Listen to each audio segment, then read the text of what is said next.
primary and original sources. So we're looking at specific subject areas in this video and how you might integrate certain kinds of original materials into the program. We'll start off with music. It has many excellent primary source possibilities. Old sheet music is a good example. I have a teacher friend who has around 1,000 copies of sheet music that he is saving in his collection, and he uses it in class in a variety of ways. Music students can appreciate the expression of the times through the lyrics, and they can see the cultural aspects of society and the values of society and compare it to today. They can break the sheet music down into eras and appreciate the various time periods. For example, the Victorian time, early 1900 to 1914, the songs and especially the graphics on the sheet music really show the time period very well with dress and words. The 1914 to 1918 World War I songs, it's a long way to Tipperary, that type of music. 1919 to 1929, the Roaring Twenties, and then the Prohibition, and Depression, 1930 to 39, Brother Can You Spare a Dime? Then the World War II songs, 1940 to 45, all kinds of excellent information in those pieces of sheet music, and students can try and play some of them and sing some of them as well. Besides sheet music, teachers collect a variety of old musical instruments, for example, clarinets and guitars and trumpets and violins, and these often show up at sales. The old gramophones, that would be an exciting find, and you can see how technology has developed over the years in playing music, from the gramophones and the cylinders and then the flat records and so on right up to today.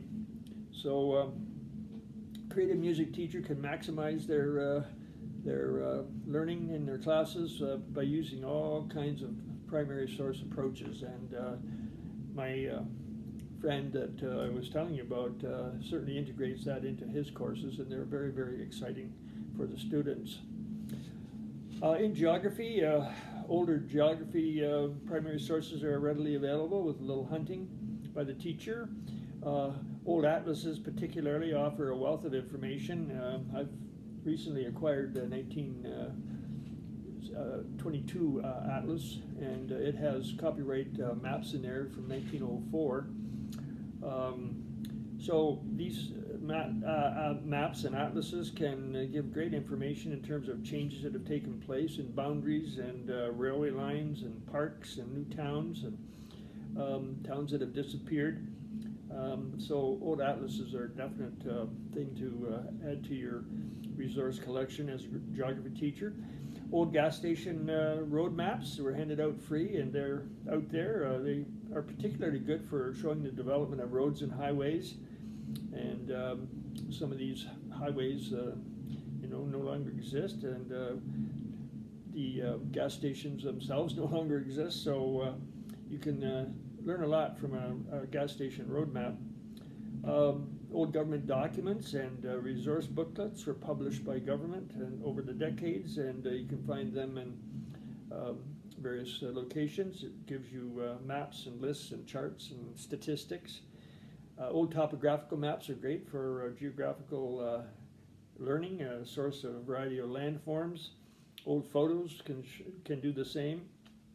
So the geography teacher can really be very creative and find meaningful resources to add to the students' enjoyment of learning in their classes. Mathematics, teachers have a large selection of textbooks available, old arithmetic books, math textbooks, mathematical instruments, math workbooks can be found. It'd be interesting to see if students today could do some of the math problems in those old books, but they can see the changes in learning mathematics that have taken place. Students also, could see some of the old math exams and see if they can actually do well on those themselves. So that teacher can use that as an excellent resource. The English teacher has many old publications that they have access to, like old readers. At all grade levels, shows the emphasis on reading and writing skills. The stories show the lifestyle and values of the time as well. There's special spelling books and special books for grammar, and students might see, and you can see if they understand what the rules of grammar are to see if they know them. Dictionaries, this is another possibility. Compare one book from another in terms of today, now and then approach. So the school system was a little different in terms of the study of English in the old days. No computers, no social media, and the English teacher can have some fun sharing that with their students. Family studies, this area has a plethora of original resources to choose from. Old cookbooks, wonderful look at old recipes, and it shows how things were made in the kitchens of the past. I recall one, the Five Roses cookbook, being very popular. There's food recipes in there that maybe students have never heard about. They might even try some to see if they can cook them. There's notes in some of those cookbooks that should not be ignored. They might learn about what's a pinch of something, and measuring things in a little different manner in those days. Churches in the past have put out cookbooks as with favorite recipes, so it's a good kind of collectible for some people to, at a reasonable cost, to see how recipes have changed over the years. Some of the old cookbooks also contained sections on etiquette, and this gives a good look at what people thought about in the old days, and household management was also part of these books. Sometimes too, these old kitchen utensils are out there. You can, in the non-electrical appliance era, you find up the grinders and the peelers and so on. They're out there, and it's interesting to you could do a show and tell to see what these were used for. Some of the old magazines are good for fashion and fashion work in the family studies area, the changes that have taken place. Old Vogue magazines are excellent source of fashion evolution. So class lessons, projects, assignments with this kind of thing can be, has a lot of potential. In science, similarly, old science textbooks would show an interesting view of what students were taught in the old days, and students may find things that they would like to try out, and things that are not available to them today. Old scientific instruments are interesting for the teacher to show, so you can see a lot of change that has taken place in the science classroom that way too. Theater arts, a lot of original sources like old programs and costumes. Programs are a great source of information in terms of who were the actors and what plays were performed. I'm thinking of the Stratford Festival as one example. Old costumes are interesting. Some of these theaters have sell-offs of their old costumes, and so you can obtain some from these warehouse sales. Physical education, teacher has good access here to collecting old sports magazines, sharing them with students, offering them the kinds of heroes of the past. And so a friend of mine, he's collected the first programs of the NHL for each team. He also has the 1953 hockey cards.